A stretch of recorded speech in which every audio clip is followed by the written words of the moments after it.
Welcome to another Friday Photo Mishmash, episode number 7. I'm Toby. And I'm Christina. And guess which title won the poll? MishMash. Mishmash. By a squeaker. There it is. See? The one that was really close was Our World TTL Through the Lens. Yeah, I like that. That sounds like something National Geographic. We might not be quite at that level, too. Yeah, well, plus this is also just so random. There's not like, yeah. Right. That seems very deep. I think that's why you all picked Photo Mishmash, because you recognize the photo randomness of this. Good name, though. Yeah, let's get moving. Yeah. We got a lot to cover. So, when we talked to you all last week, you were about to have a styled shoot. That's right. Let's do a little debrief on how that went and share some. So, overall it went great. It was a little bit stressful because there were just... Maybe for folks, there may be a few of you that didn't watch last week and don't know what a styled shoot is.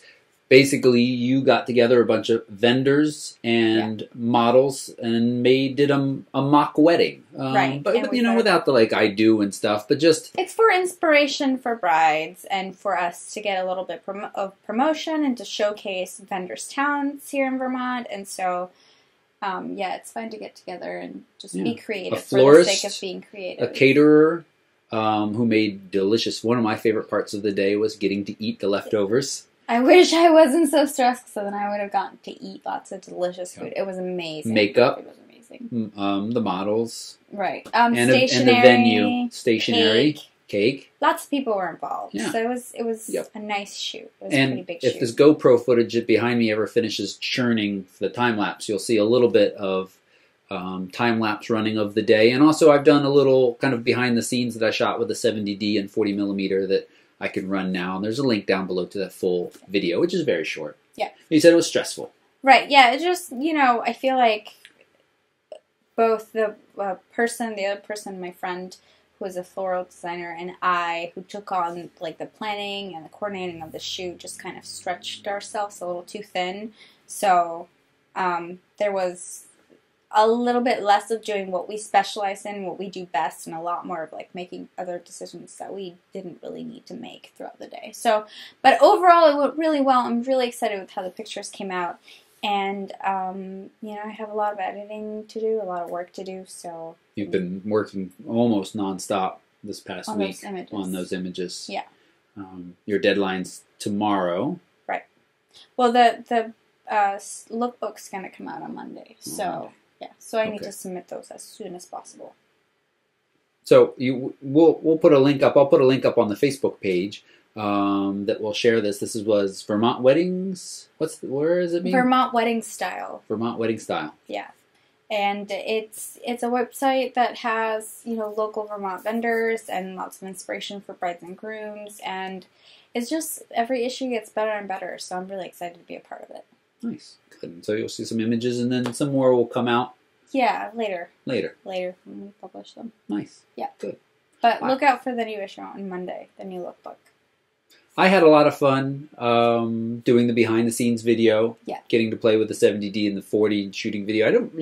And then editing that into a little bit of a story. I was actually inspired by your California vacation video, which hasn't seen the light of day yet. No. But, being able to take these clips and then make a story out of them, which is similar to what you want to do with photographs as well. But with video, you have a little bit more story there because there's motion and movement and sound. Right, yeah. And so it was fun, and I actually started with the music track. And I'll have a follow-up video that's behind the scenes of the behind the scenes, very meta, sometime soon to share that. But I shot time-lapse with the GoPro and the Verb, both. I'm still using both of those. I have to say, I love the GoPro for all of its accessories and the ecosystem that surrounds it. But the Verb quality is really nice, and the fact that it has that screen built into it. You could buy the GoPro LCD screen for more, but the Verb has this little screen. It's not pretty to look at, but it is great for framing. It's so helpful, yeah. So it's really nice. And this is what's really nice about the Verb. It makes... Are you excited? You didn't look excited. I'm so excited. It makes... If you shoot a time-lapse with the Verb, when you pull that off, it comes off as a video. So within the Verb... it's taking those individual still Oh, files wow. you're shooting every second or 2 seconds. So it doesn't and you have get to a video. do that. No. My computer has literally been churning through I can hear it. 11,800 That's individual files that bring them into... Well, now, see, the upside is I brought those all into Lightroom. I could tweak out the distortion. Sure. I could edit them a little bit, and now I'm Right. exporting it. So that's what it's actually doing. You could run it through the GoPro software, and it could be a little bit faster. But so, just, anyway. that's a little random. But I wanted to share it. We Oh, wanted to talk about the Softbox because we showed a little bit of the unpacking of the largest package that arrived on our doorstep. Yeah. And we had talked about you using that. You want to give a follow-up on that? Sure, yeah. So, summary of the Softbox was that I didn't love it. And actually, I didn't use it at all for the shoot. And the reason for this, he used it a little bit. And you may have seen the video for that. But I didn't, oh, well, he made a video of it. Maybe you'll see it soon. Maybe you won't. Anyway. So, yeah, I just wasn't in love with it. I set it up before we started shooting, and then I realized that it wasn't powerful enough to be usable, and so we had to move to a different spot that had better light. And it just, there were a few things that I didn't love about it. This doesn't necessarily mean that it's a bad piece of gear to have. It just didn't work for me personally. So as we mentioned on the last podcast, the the Softbox itself was huge. It was 54 inches by 72 inches. Right. So, the light that came out of it should have been and was fairly soft because it was just so big. However, it just wasn't. It didn't have the quality and the feel that real natural light does. And that's kind of what I was hoping for. So, and these were daylight balanced bulbs. And we should say, again, for people that didn't watch the last one or maybe didn't watch all of it, that we had a continuous light source in there of compact fluorescent, daylight balanced, 6 of them. Right. Big yeah, ones. there were 6 of them. Huge and bulbs. yet, there were like 2 little lights, not 2 little lights, but 2 small windows in the space that we were going to shoot at, and the sun was coming through them, and the Softbox just was not enough to be able to fill in for that. So, my hope was to be able to use the sun as rim light, and then the Softbox as not fill, but as a key, so my hope was that it would be a lot brighter, and it just wasn't. So, yeah, go ahead. What do you mean key light? Key light is the main light that you use, the main light that is used to light an image. So it doesn't have to be something specific, but it is your main light. It's the main light, yeah. So, so I just didn't love it. And another thing that I really just was frustrating about it was, if you saw the last podcast, was that it took a really long time and a lot of effort to put together in this tiny, tiny room. But I've never had so much trouble setting something up. Yeah. Actually, the setup wasn't that bad. No, it was. Takedown. Right. Getting well, that I guess. little... Yeah, you're right.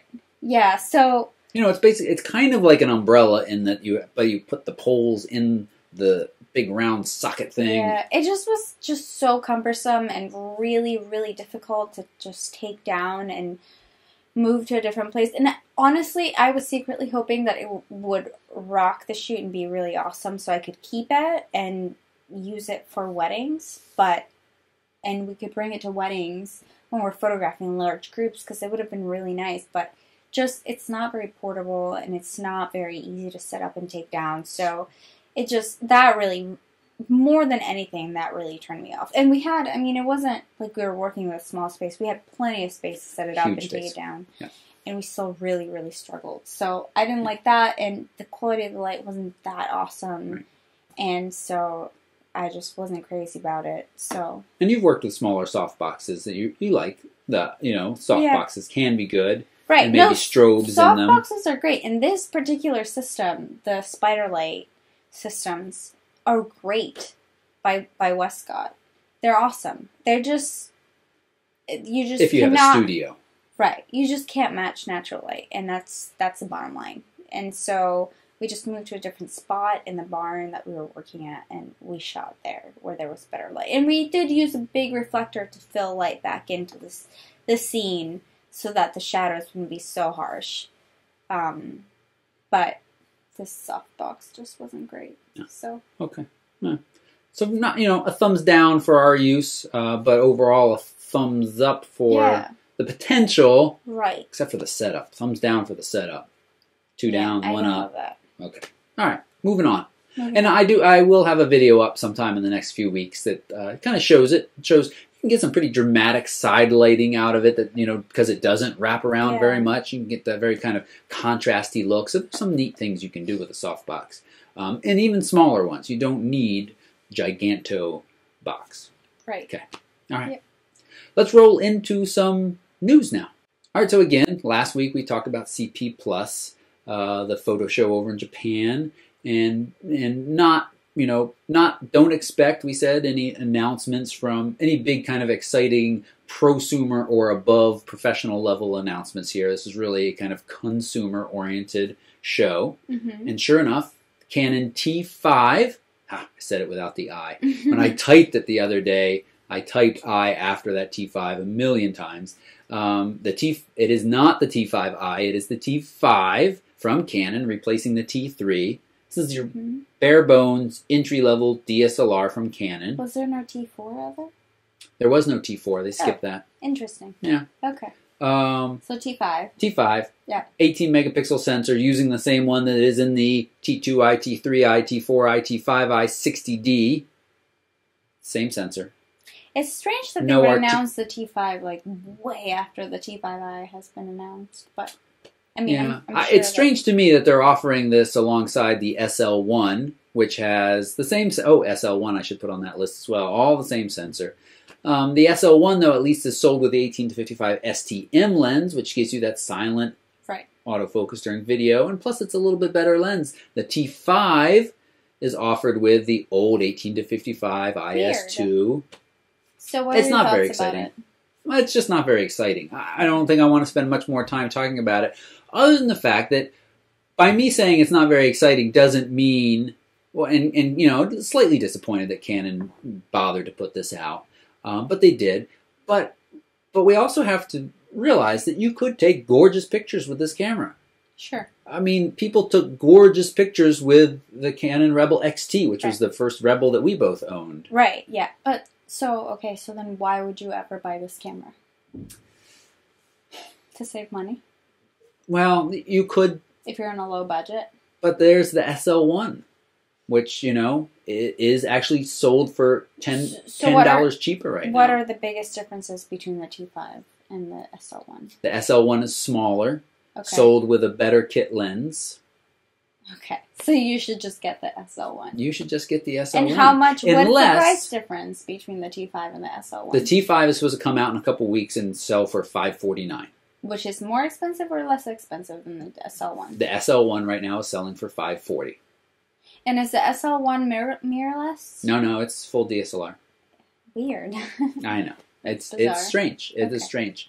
Maybe Canon makes deals with colleges for their intro photo class and, sells these in bulk or something. The only reason why you might choose the T5 over the SL1 is if you're on a really tight budget and you have larger hands, and the SL1 just is because it's a smaller DSLR, just doesn't feel good in your hands. So I don't know. They also announced a slew of point and shoots, a camera that can now go 82 feet under the water. That's pretty significant for point and shoots under the water. Mm-hmm. Bean wants to join. I'm going to pick him up. But you know what? It doesn't shoot RAW. And I think it does have underwater mode, which, is calibrated for better quality colors under the water. You get some real different color shifts under the water. You lose all of your red. Okay. Red color doesn't make it underwater. So I really think it's nice to have a camera that can shoot RAW if you're underwater. So the SL1 cannot shoot RAW. Oh, I'm sorry. We've moved on past the SL1. Oh, I'm sorry. We're talking about underwater camera point and shoot now. Okay. Oh, okay. You're petting the fuzzball. A little distracted by the adorable cute cat on my lap. Okay. And, the SX270, super zoom, blah, blah, blah, blah, blah, blah. Let's move past Canon because T5, not very exciting, and point and shoots. Oh, the G1X Mark II, almost pocketable, point and shoot camera with a sensor that's bigger than Micro Four Thirds, but not quite Canon Rebel size. G1X was well liked, not quite well loved. I don't know. I don't know. I think most of the people watching this podcast, you got DSLRs. You're beyond this. I do hear from time to time from folks that say, "Well, I don't want to carry my DSLR with me everywhere. What is an option below that?" And the G1X would be a good one. It's going to have good low light capabilities because of that larger sensor. Mm-hmm. Somebody said, "Why would you get this over the RX 100 from Sony, RX2?" That RX 100 does very well in low light for its sensor size, but it is still basically a point-and-shoot sensor in there, whereas the G1X is a big sensor. And you got full manual controls, does shoot RAW, full HD video with stereo. So many of these cameras are all full HD. I had a good question the other day of, if one camera says it shoots full HD, a point and shoot says it shoots full HD, and a DSLR shoots full HD, is there any difference in quality between the two of them? There would be, right? Yeah. Because the sensor size is sensor size. And the quality of the sensor. And the quality of the lens. And the lens, right. Pretty significant difference. Yeah. So yes, just because it says full HD 1080, 1920 by 1080 doesn't mean it's the same. I mean, heck, a Samsung Galaxy Note shoots 4K video. Wow. But it shoots it through, a pinhole size. Still pretty impressive. Yeah. And it's not bad quality, right, but it's still not going to be as good as full quality coming from a nice DSLR. Right. Like, I love shooting with my iPhone, and during the California trip, I took so many photos with my iPhone. And the photo quality was really nice, but there were just a lot of limitations in terms of how to isolate the subject and how to compose the image. And, when you can't isolate the subjects via, by using your aperture, by changing your aperture, it's kind of, it makes composing the image a lot more challenging and a lot, very different. So, yeah, I can totally identify with that and see that. Yeah. So. Yeah. So let's move on and talk a little bit more about the Olympics. Last week we shared an image of the Canon table at the Olympics. I think it's the Associated Free Press. I thought we already talked about that. We did already talk about that. And now I'm saying a follow-up of, we showed that last week.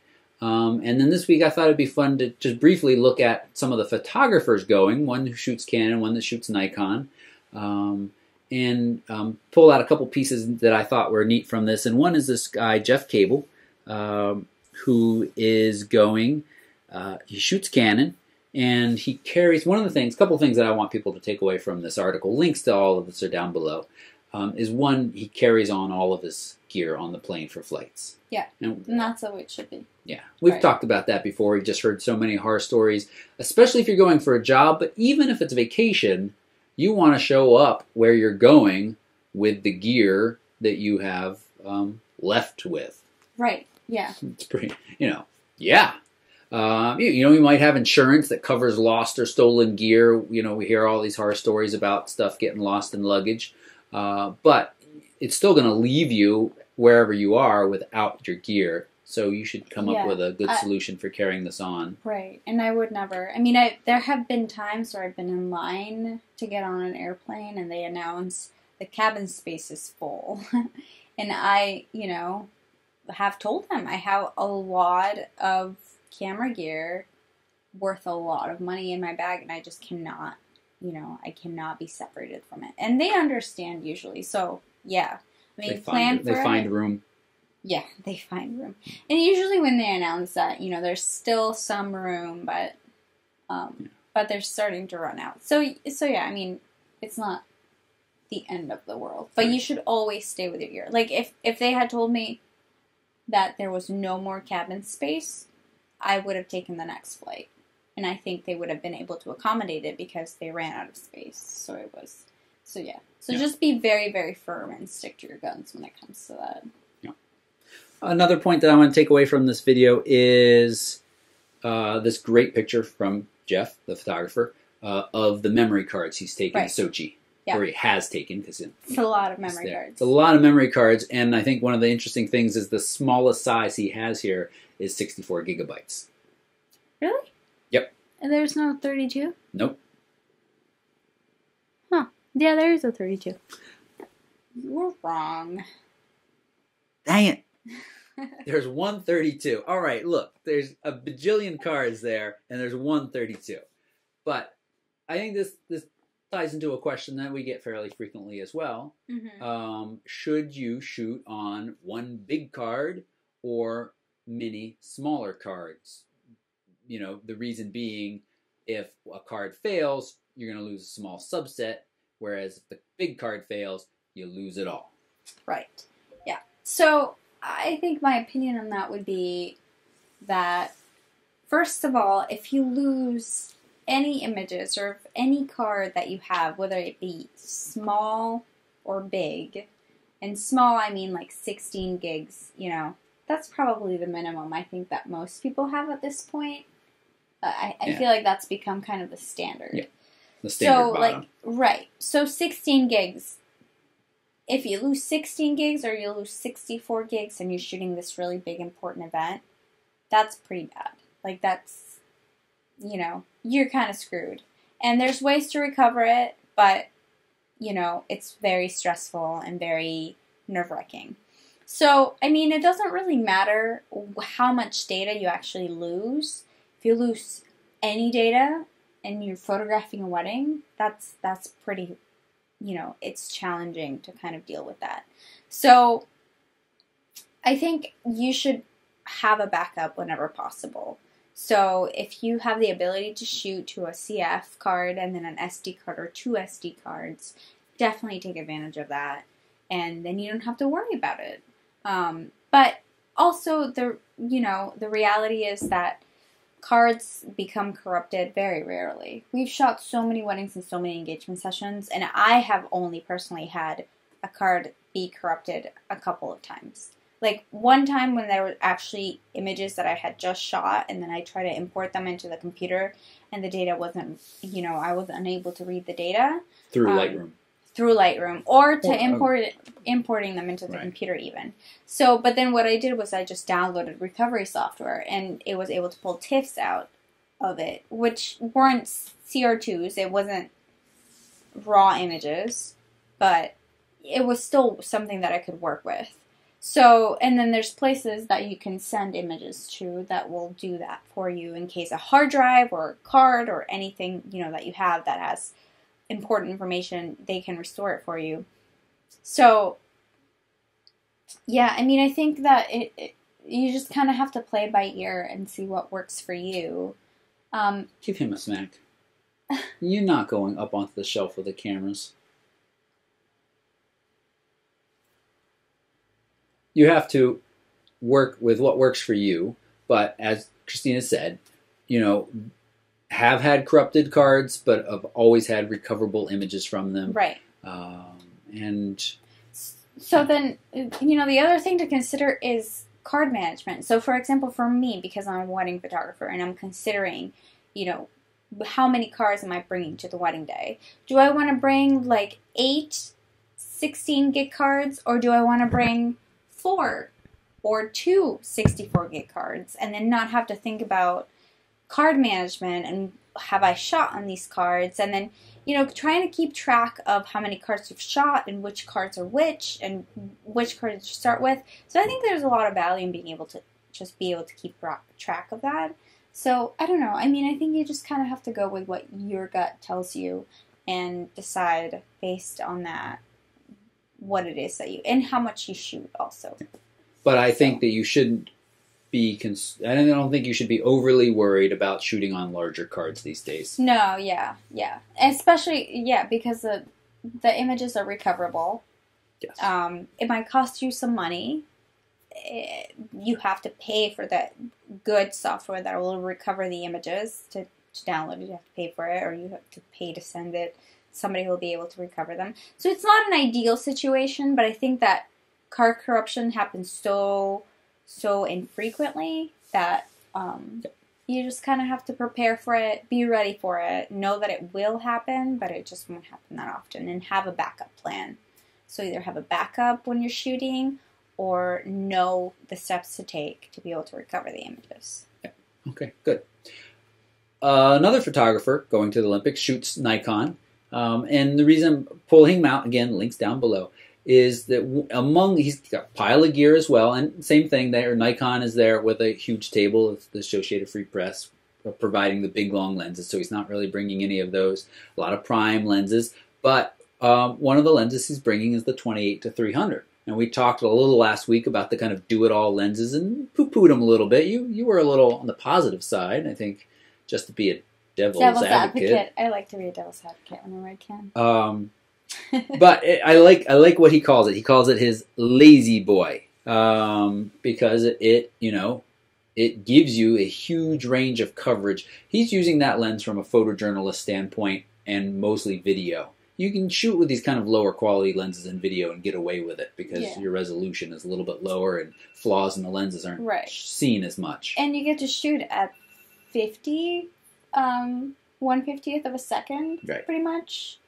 That was that noise. So, I mean, you have a lot more flexibility in terms of the amount of light that's hitting your sensor. That's right. So. Yeah. And so, I said he mostly uses it for video. All right. Yeah. All right, the last news story we want to talk about is this one, that on Craigslist, a photographer that's just getting started wants to pay other photographers to use their images in their portfolio. Do you have any thoughts on that? Yeah, I mean, I think there's so many thoughts I have on that, actually. Now, I think you all should be thinking, yeah, that doesn't sound good. But there are a couple big reasons why that's not good, beyond the fact that they're going to be showing stuff that's not their work. Well, that's the biggest. That's the biggest thing that I was thinking about. Yeah, I mean, it's just kind of dishonest because that's not the kind of work that you can put out there for people. So you're giving people this idea that you can produce these pictures, but you can't actually. Who knows if you can? Who knows if you'll ever get there? So, and then I find it really hard to believe that any photographer, knowing how photographers are with their images and how protective they are with their images, that they would allow anybody to use their images for their own self-promotion. It's just, I mean, I'm sure that... It's a bad idea. Yeah, it's just... And I think it's a bad idea from the standpoint that it's just very dishonest to your customers, the customers that this person's reaching. But, I mean, I think any photographer could totally agree to it. It just, I don't see that happening. Right. Yeah. And, you want to present to people the type of work that you're then going to present to them, their actual from their wedding or their event or something. Mm-hmm. And if you're buying these pictures that have a certain look to them or were shot with certain gear that you don't have, you're not going to be able to do that. And you're going to have unhappy customers very quickly. Yeah. It's dishonest. I think we've said that like 3 times now, so it's not a great... I mean, how should somebody build up their portfolio? What is the correct way for this new wedding photographer to go about this? There's just so many ways. If you already have the gear, just do some free shoots that will get you some portfolio work, or just tell people that, you're trying to build up your portfolio, so you'll offer them this really special low discount, for them to be able to be your test subjects. And, usually you'll have some friends that'll be willing to do that, and then, you'll get to practice that way. Or, I started, the first wedding I ever shot, I contacted somebody that had asked for a wedding photographer on Craigslist. So I emailed that person, and they hired me to photograph their wedding, and it was a great learning experience for me. And I think that's really important. I mean, you'll be building your portfolio legitimately and having the learning experience so that you're going to get better. And there might be a point where the work you're producing is better than what you've had in your portfolio. That's a different kind of unrepresenting your work, not representing your work. But I mean, you need this practice. Clearly, this person must not be. I'm going to make the assumption that they're not an amazing photographer if they need to buy somebody else's work. Or they just don't have the example. Like, they don't have the product that they are wanting to sell. Yeah. So, and that's okay. I mean, you have to start somewhere. I'd be scared that they may think they know how to produce it and show up at a wedding and say, oh, yeah, and then, stuff goes wrong and they're in bad shape very quickly. Yeah. Yeah. Yeah, okay. So there's no easy way to... Put yourself out there on Craigslist. Or build, friends and family. Build the portfolio. We'll talk more about portfolios in future, and I'd love to do some portfolio critiquing for people. But, what was I going to say? Oh, keep it small. You do not need to show a billion images. Just show your best work. And your very best work. Yeah. Very, very best work. Yeah. Yeah. Yeah. And, I mean, the truth is that there is a budget for... Everybody has a different budget. Like, there's not, everybody doesn't want to pay thousands of dollars on wedding photography.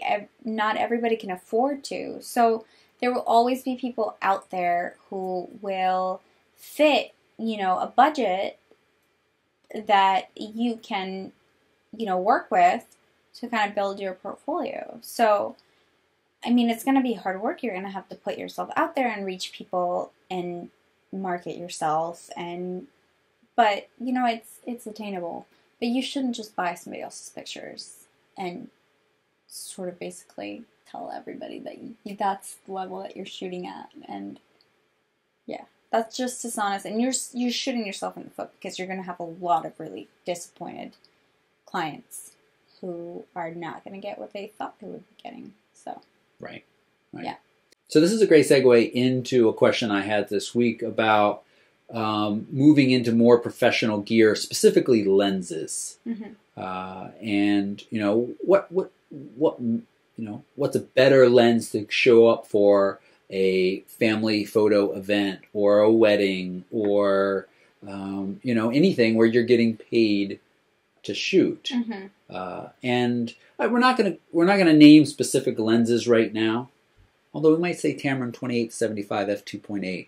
Keep coming back to that as a very good budget lens. Mm-hmm. We'll talk about why in a second. But there are others. Basically, the ones that I've covered in my video of recommended lenses are good starting points at the professional level when you're working on a tight budget, and prime lenses as well. But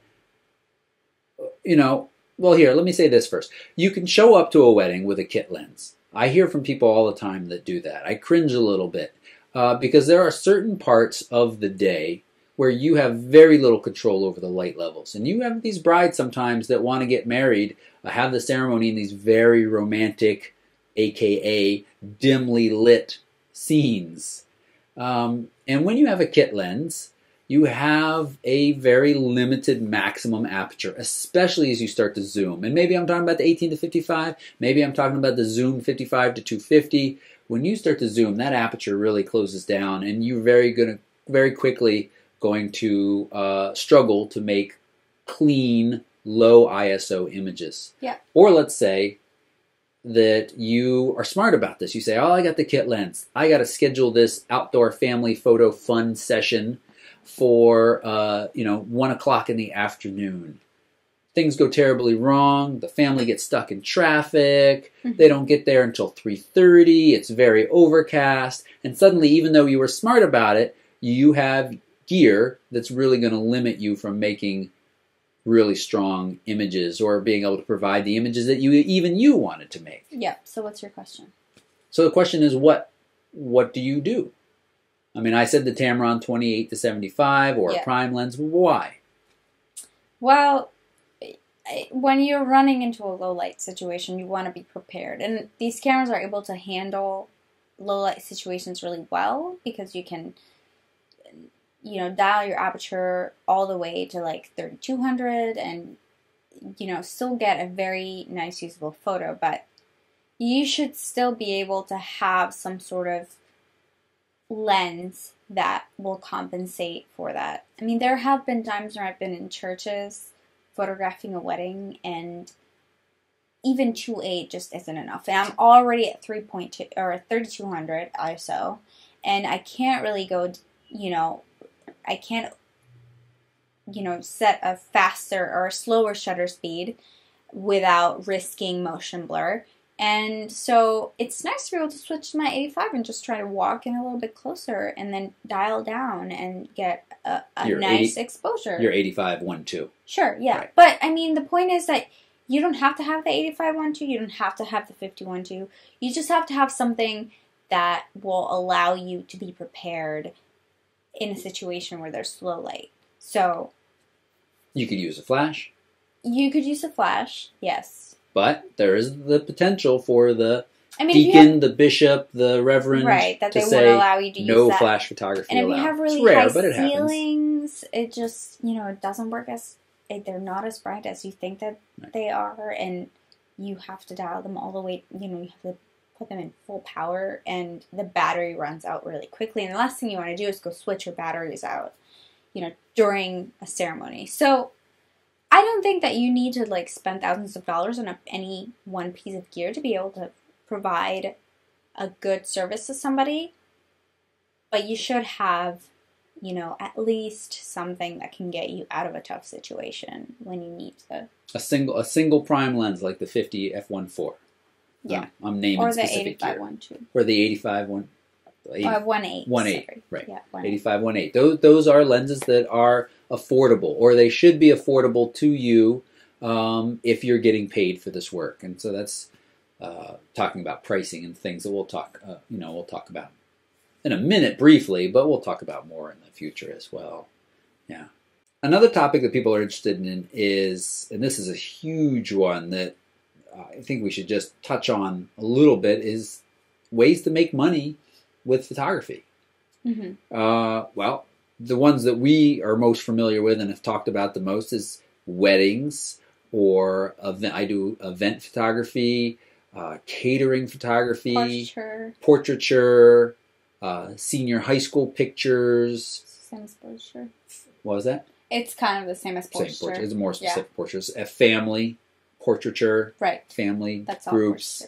All and stock photography. Yeah. So let's leave stock out for a second. So all of these other basically are going somewhere and taking pictures of something going on, and usually you charge for that service, mm-hmm. and occasionally you charge for the prints as well, or you deliver the digital files, and then if people want prints, they order through you, and you can make some money off the prints as well. I don't think we should get into how much the price. That really depends so much on where you are, who you're working with, your experience. Right? But you had a general rule of thumb, that the 30-30-30 rule in terms of running a business. In terms of running a business for photography and how pricing. Right. So if you want to have a business, a photography business, and well, even if it's a side business, I think in some ways, doesn't this apply? Sort of, but there's a lot less pressure when it comes to that. And there's a lot less taxes that you have to pay if you're not making as much money.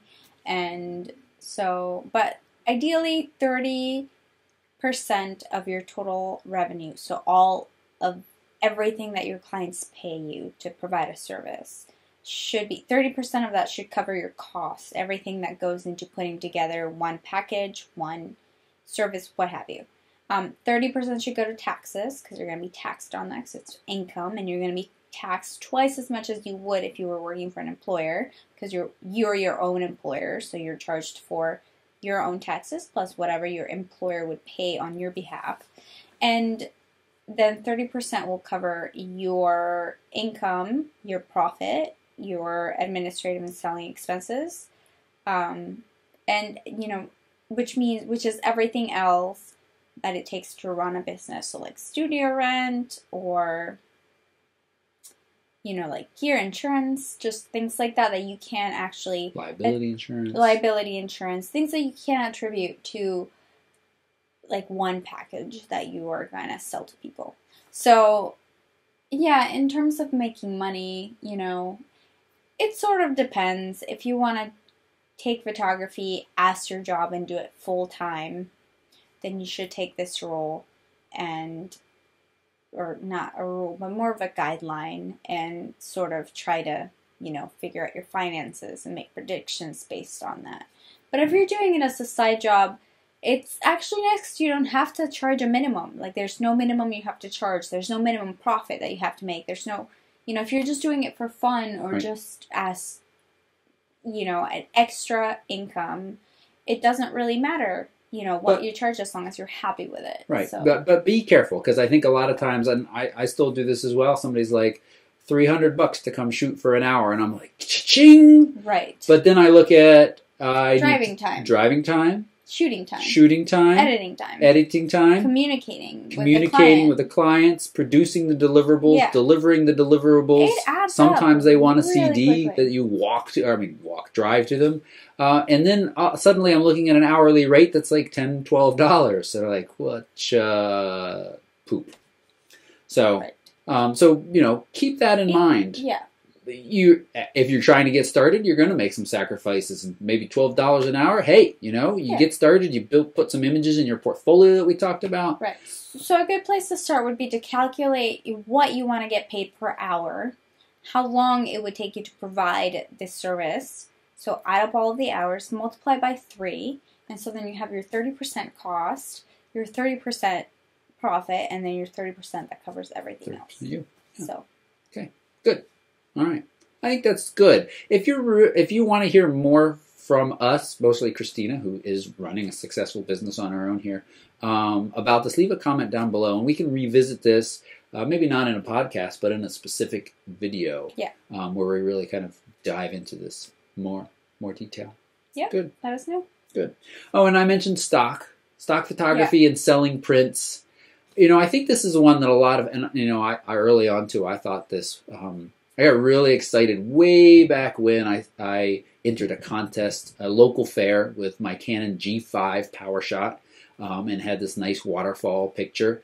And there was a note on it at the fair that somebody wanted to buy it. And I was like, yay! I was so excited. And so that kind of got me thinking of like, put images online and have people buy them.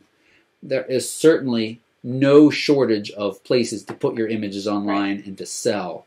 But the actual amount of money you're going to make there for most of us, large majority of us, is very small. I mean, you have to devote a ton of time into marketing yourself and into putting the product together and into being able to sell it and producing enough work that, because, stock photography, it's really, in my opinion, is really challenging if you're not established to get into, because you have to produce enough images that will appeal to, a small number of people that are looking for a specific image. And so, yeah. I don't think it's difficult to get into.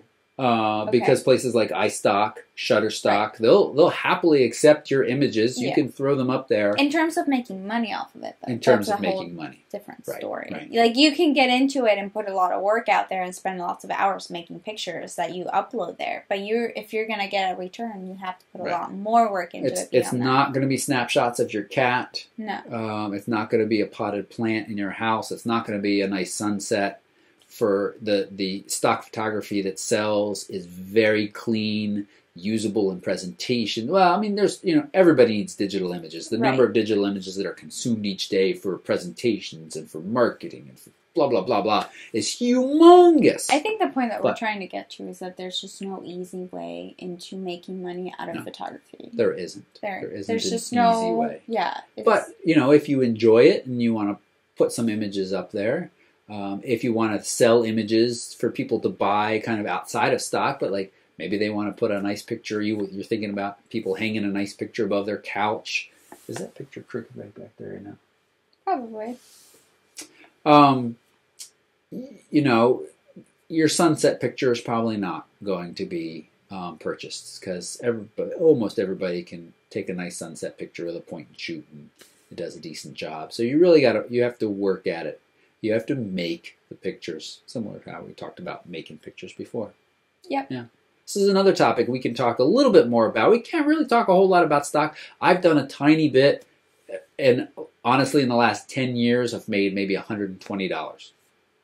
the whole time. I used iStock photo. I got in very early when they were pretty new. I put a couple images up that have sold. The ones that I put up had a very clean background, so it could be used in presentations and things like that. So that's pennies when you talk about over 10 years worth of time. Yep.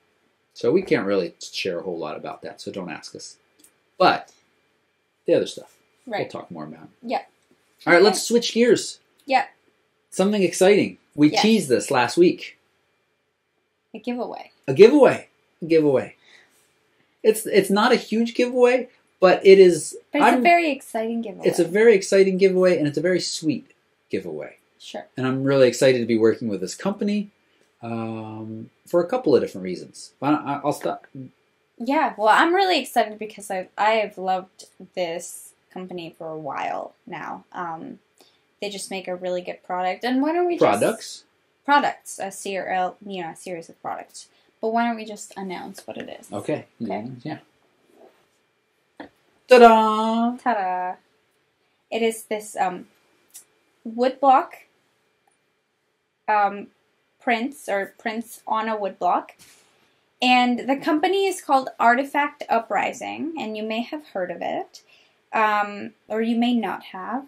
And they make lots of really cool books and like Instagram books, so you can upload a series of Instagram pictures. They have an app that you can download on your phone, and you can make a really quick, really cool flip books of your Instagram photos or just your iPhone photos or, whatever phone you or somebody else's as a present maybe to give them. Yeah, and so I actually gave you this as a Christmas present, didn't I? So, yeah, basically this is, the wood block, and this is a series of prints, and you can select groove in it. I believe, yeah, and so each wood block is actually different because they're all handmade from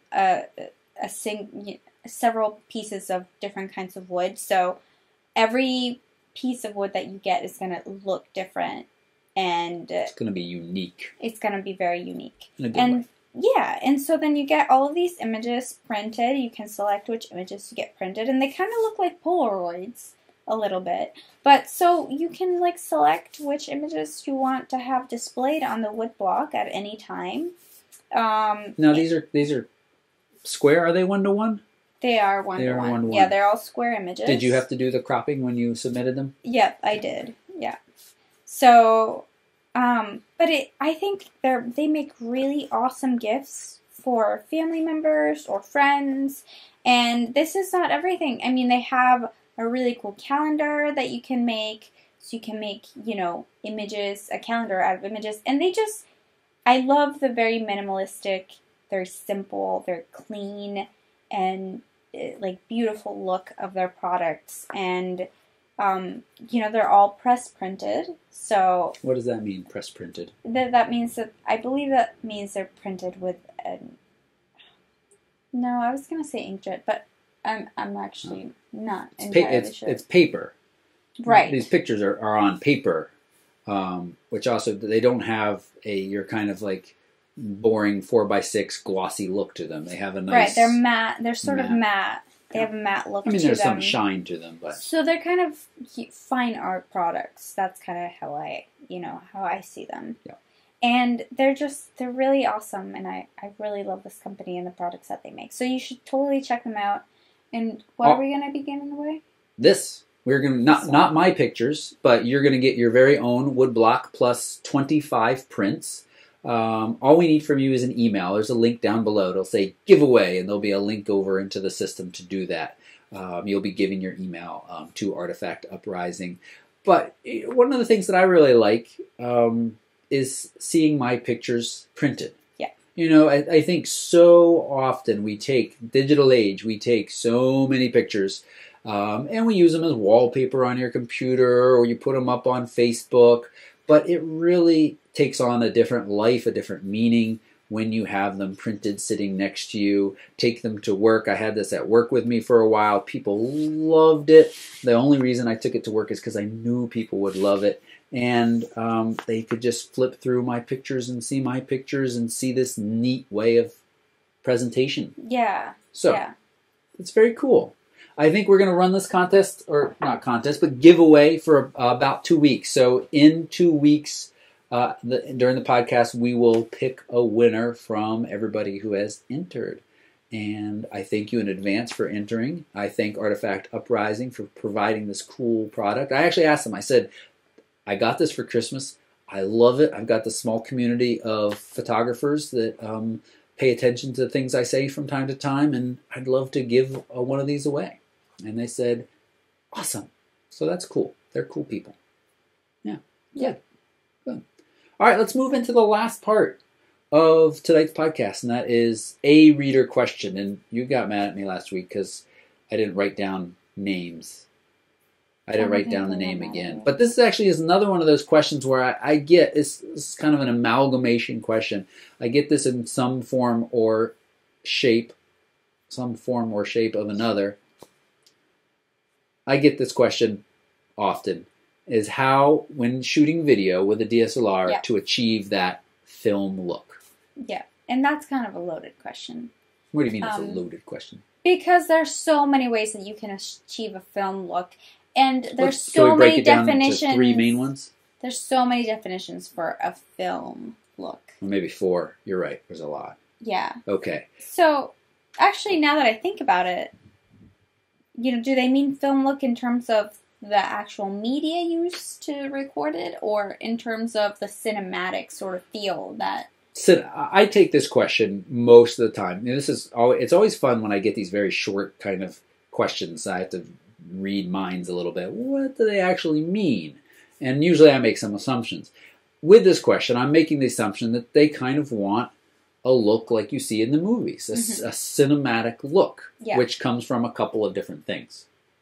Well, the media being used, that's one of them. Right now, there's a huge transition from actual film, the rolls film, into digital media. But, film has a certain quality to it that is it's hard to achieve with digital work, or with digital media. There's also the lighting, which is a big one. All right, so we got physical media. Let's set that aside. Let's say that because even in the movie theaters where digital is used, they still often make it look film-like there too. So we'll talk. So what was the next thing you said? Light. The lighting. You watch. It's hard to be, as you start to get more into photography, personally, I find it very difficult to watch movies and not get distracted by the lighting often. And think about how are they lighting this. Because, you've seen the behind the scenes. They have incredible control over the lighting. When it looks like a bright sunny day on the beach, they have giant scrims, diffusers, they have light sources that make that softbox that couldn't fit in this room look like a puny penny. Right. They have a lot of different things. So the lighting is one thing. Now, you're starting out, you don't have a lot of control over the lighting. So let's ignore that for now. Let's say you got to work with what you got. Although a simple reflector, a simple continuous light source like we use in here, just a couple bulbs, works good. Another item that gives you a kind of film look.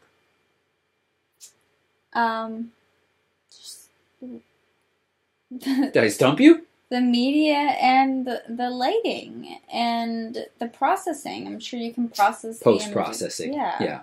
Your grading, as they call it more often in the film look.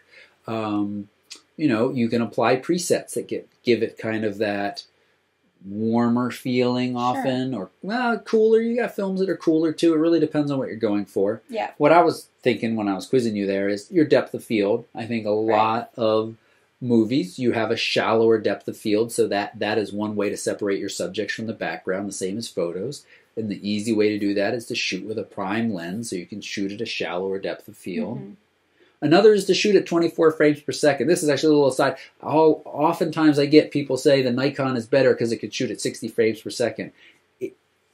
Why are you going to shoot? I'm not saying the Nikon's not better, but 60 frames per second, if you're going to shoot action and you want to have that speed down to 30, sure.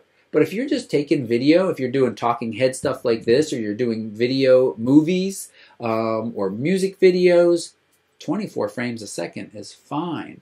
It's fine. Yeah. So shooting at 24 frames per second. So what have we covered so far? Lighting, shallow depth of field with a prime lens, 24 frames per second. Media. The media itself. Post-processing. And then, I'm going to make this word up right now, pre-processing. Okay. We don't talk about picture styles often here because we shoot raw 99.9% of the time and picture styles don't matter. But when you shoot video, picture styles do matter a good bit. And I've actually been bitten by this when I'm not paying attention and trying to show the differences between different cameras, and if I'm not paying it with video, and if I'm not paying attention and picture style is different on one than another, they're going to look very different. So there are Google, the camera you're working with, and cinematographic picture styles, and people have out there suggestions for how to set your picture styles in a way that is going to give you a more cinematic look. Yeah. A lot of times people suggest you make it very flat, kind of low, boring, straight out of the camera, and change it in post. And then you have a little bit more latitude in post. If you make it very punchy and colorful straight out of the camera, that's good. You won't have as much post-processing to do, but then you can't do as much post-processing without it starting to look trashy very quickly. And when you make it look punchy, you get some issues with light and dark, and you struggle a little bit more. So you want to keep that contrast a little bit lower and work on that in post. So I think the easy answer is... I feel a little bit of a downer tonight. There's no easy answer. If you want a film look, you got to work at it. Yeah. 24 frames a second, shallow depth of field. Those two things are where I would start. Determine what does a film look mean to you. What does that mean to you?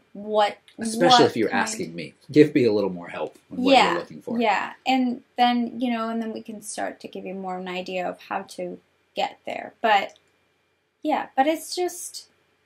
It's a constant work in progress, I think. Good. Yeah. Good. That's it. That's it. We're going to wrap up with that question. Yep. One question.